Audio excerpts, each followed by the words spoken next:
Perhaps President John F. Kennedy said it best. There is always inequity in life.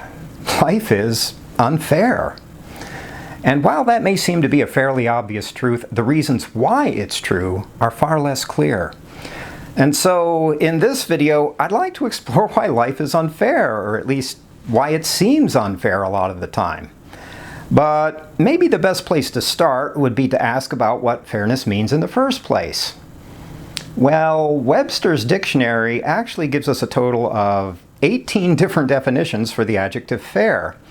But I think that the best one for our purposes would be definition number 1, part B, subpart 2, which reads, consonant with merit or importance. In other words, fairness is about getting what we deserve, about what's consonant with our merit. But on the other hand, one of the obvious realities of life is that things don't necessarily work out that way. For instance, often enough, good deserving people are the ones who suffer the most or who end up dying the fastest. As they say, no good deed goes unpunished. Of course, sometimes when we're good, we do get the rewards we deserve. But the unpleasant truth is that a fair fraction of the time, we don't. And on the other side of the moral divide, often enough, bad people end up getting away with their misdeeds, and hell, sometimes even winding up in positions of incredible advantage and superiority over everyone else. Just look at the case of high-ranking mobsters, for instance. Of course, at other times, bad people do get their comeuppance. But the point is that if we're honest about it, there's a whole lot of randomness in life's moral equation, whether we're good people or not. And that same basic verity runs throughout the natural world too. For instance, if you watch nature shows with any frequency, well, it's pretty easy to see scenes of cute little baby antelopes gamboling around in the African veldt. And then in the next moment, to see them getting torn apart by wild hyenas. Doesn't seem very fair to us, but that's how life is. It doesn't organize itself around our ideas about what would be fair and equitable, not in the animal realm and not in the human domain either, at least not in any reliable way. Instead, what life is doing is, well, it's just being life, quite apart from all of our vociferous insistence on fairness. And the disquieting fact is that it'll cut down a good person just as quickly as it'll cut down a bad one. So from that perspective, the first reason why life is unfair is that its fundamental logic isn't about fairness in the first place. Instead, we're the ones who are inventing the whole concept of fairness and then struggling to superimpose it on life's much larger, much deeper, and much more complex reality. Basically, expecting life to be consistently fair is a way of confusing a grossly inaccurate map we've drawn of life's terrain with its actual topography, which of course is also a very good way of getting hopelessly lost and disoriented. However, the second reason why life is unfair is that there's actually no single definitive point of reference for what fairness is in the first place. It's not just that Webster's dictionary is giving us 18 different definitions for it. The bigger problem is that the whole meaning of fairness depends a lot on who's talking about it. For instance, fairness in the ancient Roman Empire was very different from what it was during the medieval period, which in turn was very different from what it was during the industrial era. But even in our modern or postmodern age, how people define fairness depends a lot on their perspectives and agendas. So when we ask, why is life unfair? Or perhaps more commonly these days, when we cry out for justice, well, the obvious response would be, exactly whose definition of fairness and justice are we referring to? Is it perhaps Vladimir Putin's, or maybe Donald Trump's, or maybe Joe Biden's, or maybe it's one that issues from zealous Christian or perhaps Islamic fundamentalism? Or maybe it's one that's designed to aid and abet someone's political ideology, either on the political right or on the political left. Is it the QAnon crowd that gets to define what fairness is? Or maybe Antifa? Basically, the question is, exactly who is it that gets to define what constitutes fairness or justice in the first place? And perhaps more importantly, why should we be buying into that particular group's definition as opposed to anyone else's? Of course, when we're asking why is life unfair, we're usually referring to our own definition of fairness, the specific one we probably share with our friends and other like-minded people. And at the same time, we're usually not too eager to acknowledge the fact that there are always other views, ones that are often very different from our own. But instead of taking that reality into account, what we're usually doing when we invoke the concept of fairness is trying to pass off our own preferred definition of it as if it were the only reasonable one, and then hoping that no one will question why our definition should apply to everyone else in the world, regardless of whether they ascribe to it or not. But the problem with that whole strategy is that when we're acting like our own view of fairness is the only valid one or the only one that counts, well, it very quickly becomes apparent that all of our grandiloquent posturing is really just a disguise for some of our less noble motivations. Basically, a disguise for our own self-interest, our own dictatorial impulses and agendas, and ultimately, our own petty self-importance. It's the same basic problem that appears with virtue signaling behavior, which is that our rhetoric is sometimes very different from our underlying ulterior motives. And by the way, it doesn't really matter whether it's happening on the political left or the political right or even in the center. It's false in all of those cases because no matter where it occurs, the unpleasant fact is that we and our like-minded buddies are not actually the center of life, the universe, and everything. And we're not the ultimate arbiters of fairness for everyone else on the planet either. Surprise! I know, right? And when it seems like we should be, it's mostly because we're still deeply mired in our juvenile, self-important fantasies. So the second reason why life is unfair is that there's no single definitive idea about what fairness is in the first place. Basically, one person's justice is another person's injustice. But when we're asking about why life is so unfair, we're hardly ever willing to recognize that reality, which of course means that the question is already off the mark, already a distortion of what's actually happening.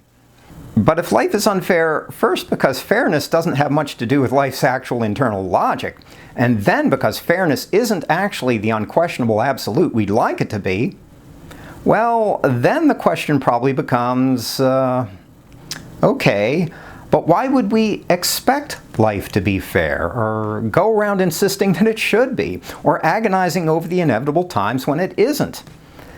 Basically, why do we spend so much time and energy nursing the expectation that life should be something that it's clearly not? And here I think that a good first clue comes to us from the philosopher Albert Camus, who writes, "Seeking what is true is not seeking what is desirable." In other words, life offers us two very general paths, two basic ways of seeing things and of living our lives accordingly. One of those has to do with seeing things mostly in terms of how we want them to be, and the other one with seeing them as they actually are. Of course, in practical everyday life, most of us dwell somewhere along the continuum that ranges between those polar extremes. So Camus' distinction isn't about falling into some sort of obviously false binary. Instead, it's about inviting us to recognize where we are along that continuum. Perhaps more on the side of facing life's reality, or maybe more on the side of construing it in terms of our desires. Anyhow, I'd say that when we're spending the largest fraction of our time and energy pining for a fair world, it's probably because it's not so easy to face the fact that, as President Kennedy succinctly declared, life is unfair. And the reason why that's difficult and why it's almost always a lot easier to dwell in our chimerical fantasies instead is that facing life's fundamental unfairness can easily make us feel anxious and hopeless. Mostly because at that point, we also have to recognize that we may or may not end up getting what we want and what we think we deserve.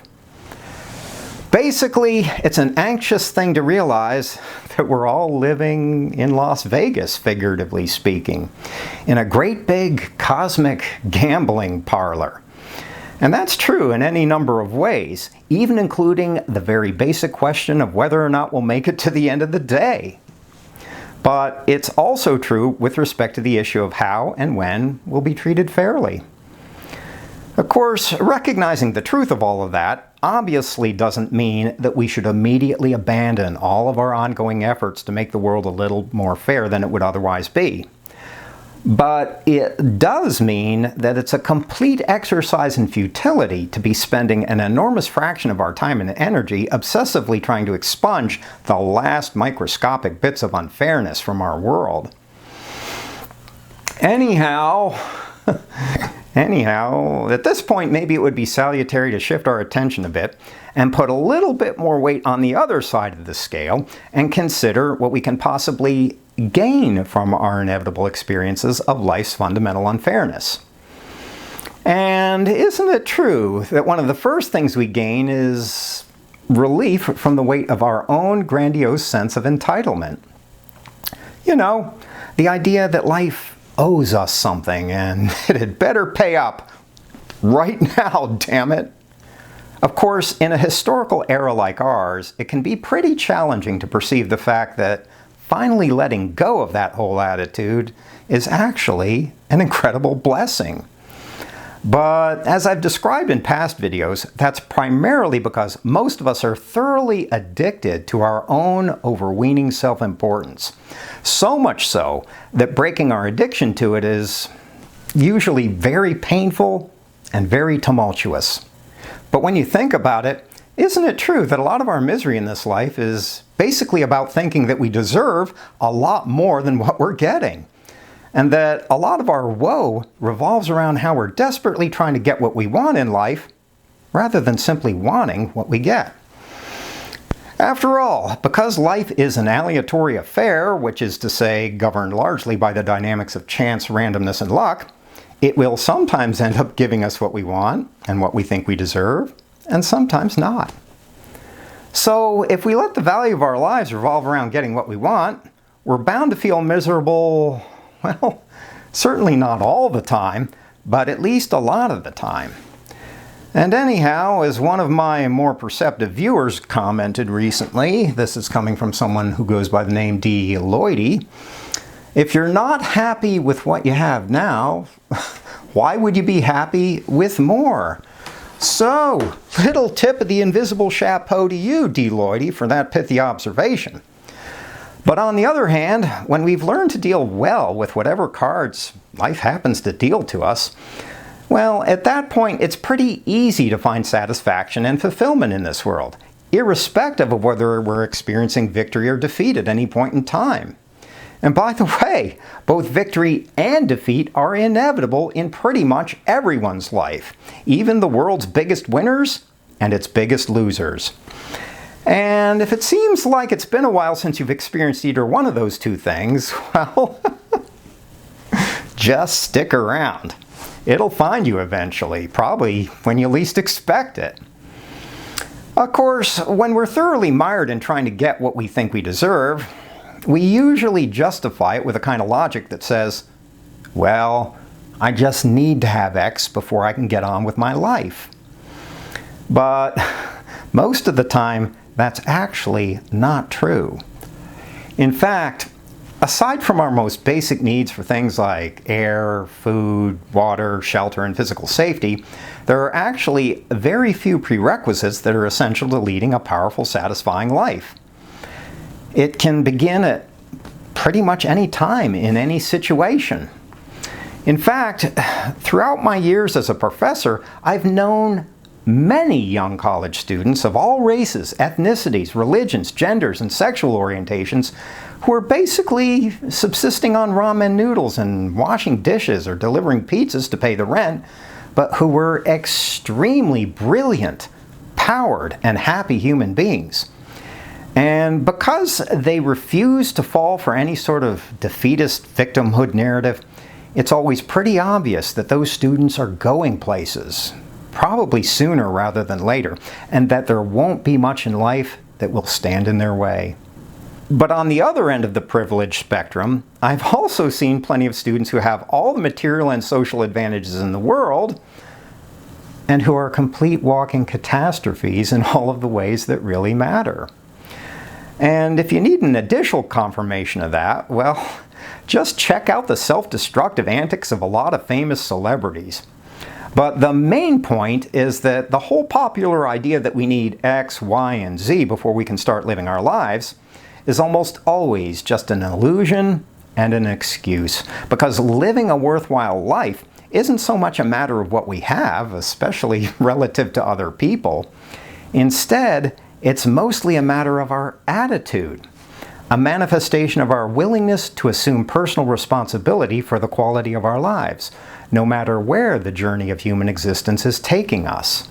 In other words, it's not about convincing ourselves that we first need to buy the right shoes or the right clothes or make sure that we're perched at least as high on the social totem pole as someone else.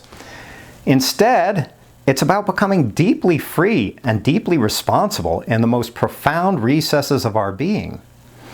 It's about finding a meaning for our time on planet Earth, a powerful and compelling sense of purpose that imbues our lives with undeniable radiance, beauty, and significance.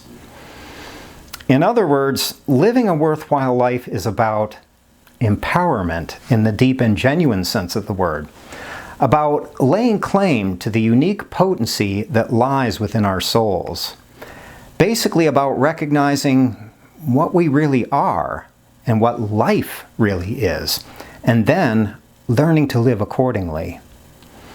But of course, all of that's very different from empowerment in the more common and superficial sense, where we're all just milling around waiting for someone else to empower us, all the while bleeding and belly aching about how bad things are. But if that's your preferred strategy, well, I may have some unpleasant news for you, and it's that no one really cares. Not really, and not in any of the ways that actually count. As the comedian Bill Burr once said, and if you'll permit me a slight vulgarity in quoting him, no one wants to hear you complaining about how your shit sandwich is worse than someone else's shit sandwich. Or, as Carlos Castaneda puts the same basic idea, this time from a more shamanic perspective, the spirit of a warrior is not geared to indulging or complaining, nor is it geared to winning or losing. And yeah, other people may put up with our whining at least for a while, but no one really respects it, and no one really takes it very seriously. Probably not even those of us who like to indulge in it the most. That's because pretty much everyone knows that that sort of behavior doesn't make us any stronger, and it doesn't make us any better. It's really just an excuse, just a thinly veiled way of refusing to assume personal responsibility for the quality of our lives, which is where real empowerment originates in the first place. But of course, that's not necessarily an easy thing to admit, most of all to ourselves. And because of that, we typically like to think that we're at least trying to empower ourselves, but in reality, we're only perpetuating our chronic disempowerment, which, by a strange coincidence, is exactly the same mistake that our world's overlords would want us to be making. Oops. But at this point, maybe I'm digressing a little. So let's return to something I mentioned earlier, which is life's capricious aleatory nature, and talk a little bit more about luck and its relation to our perception of fairness. And here, perhaps the best litmus test would have to do with how we react when we see other people enjoying extraordinary good luck in life. Maybe they've won the lottery, or maybe they've fallen into a fabulous job situation and are consequently able to enjoy much more economic and social advantage than the rest of us. Or maybe they've just been fortunate enough to be born with great genes and are consequently taller, smarter, more talented, more athletic, or just plain better looking than everyone else. Or maybe they've even been blessed with several of those advantages at the same time. Well, I'd say that sometimes we're able to be happy for people when they're that lucky. But if we're honest about it, a lot of the time it's easy to feel maybe a little cheated and resentful about it, especially when we wonder about why they get to be the fortunate ones and we don't. It just doesn't seem fair, does it? It's the same basic reason why it's so easy to despise people like the Kardashians or Tom Cruise or Paris Hilton or Kanye West or Justin Bieber or Miley Cyrus or a whole host of others. It's because if we're honest about it, we probably wouldn't mind having a little more of that kind of luck ourselves. And so we tend to resent people who are extremely fortunate, mostly because they have what we ourselves want, or at least what we think we want. You know, things like physical attractiveness, social advantage, wealth, talent, fame, popularity, privilege, whatever it is. And so when we see that other people have what we want for ourselves, it's easy to start thinking that life is unfair. And at that point, it's also easy to dismiss the possibility that other people might have actually worked pretty hard to earn those advantages. Because in that case, well, we can always tell ourselves that it's only because of sheer luck that they were born into a sector of society that encouraged them to work hard in the first place. So no matter how you slice it, life still seems unfair. And the truth is, that's not necessarily an inaccurate assessment. After all, life certainly doesn't dole out advantages equally or equitably. In fact, far from it. Like I mentioned a minute ago, from the moment we draw our very first breath in this world, some of us have already been blessed with innate genetic endowments, while others haven't. Some of us are born with hideous and debilitating deformities, and others are born with breathtaking, almost angelic physical beauty. Doesn't seem too fair, does it? But once again, that's how life works, whether we like it or not. And when you think about it in terms of the social macrocosm, well, has there ever been even a single large-scale society in all of human history where certain people weren't automatically allotted unfair advantages over other people? Personally, I can't think of a single one. And the purportedly egalitarian socialist paradises of the 20th century that were supposed to be that way, well, they turned out to be some of the worst offenders of all, with their ideologies of fairness and equity leading pretty directly to some of the most barbarous and horrific genocides in human history, while all of the well-heeled functionaries of the apparat were busy luxuriating in their palatial daches.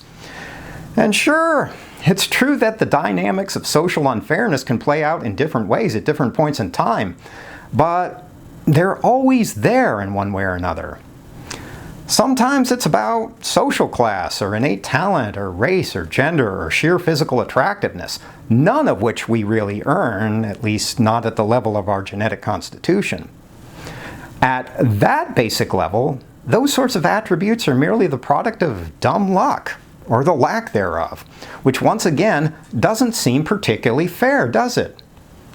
But there again, the point is that that's exactly how life works. And so the only question is not about whether that's going to be true, but about how we're going to adapt ourselves to it.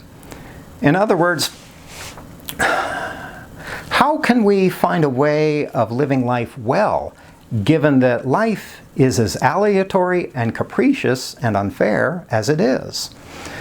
And here I'd like to make a suggestion that may seem a little strange, at least at first. Maybe the wise thing isn't to go around resenting and complaining about other people's good fortune or trying to find ways of arrogating it for ourselves. Maybe the better path, the one that brings us into much closer in alignment with life, is to learn to enjoy the phenomenon of good luck, whether it's occurring in our own lives or in someone else's. After all, when you think about it, the only thing worse than a world where some people can enjoy extraordinary wealth, beauty, talent, privilege, etc., would be a world where no one can. But fortunately for us, that second world is the illusory one. So maybe all things considered, the wiser path would be to learn to take delight in other people's success and good fortune, to learn to find pleasure in it, even if they haven't done much to deserve it. And when we ourselves turn out to be the lucky ones, well, maybe the wisest thing we can do is to enjoy it and to feel real gratitude for it. Not to trudge around feeling ashamed of our advantages or to allow someone else to shame us into feeling bad about them, but to revel in them, to take the fullest possible joy in them, and to use our good fortune as an occasion to see how much we can give back to the world, which has, for whatever unreasonable reason, decided to favor us. Because, as John F. Kennedy also said, get my notes, for of those to whom much is given, much is required. And I think that he knew a thing or two about being born with unfair advantages. And speaking of luck, you know, in the Aeneid, the ancient Roman poet Virgil rather famously proclaimed that fortune favors the bold. But through the years, I've noticed that fortune also favors those of us who are fundamentally sanguine about life, despite its many vicissitudes and contradictions, which may itself be a form of boldness. Or, to put it more in the words of Kipling, fortune favors us when we can meet with triumph and disaster and treat those two impostors just the same. Of course, that's obviously not a guarantee of anything. It's just a way of playing the odds in an aleatory, capricious, and inherently unfair universe. But maybe, who knows? Maybe if we can get good enough at it, we might just end up breaking the bank someday. Anyhow, yeah, thanks for taking the time to watch and listen. At this point, I feel like you're favoring me with the unfair boon of your presence, especially since you've evidently made it all the way to the end of this video. Congratulations! Achievement unlocked. And yeah, I guess I think of myself as fortunate and privileged because of that. So, thanks so much for your time and attention. And of course, as always, take care of your soul.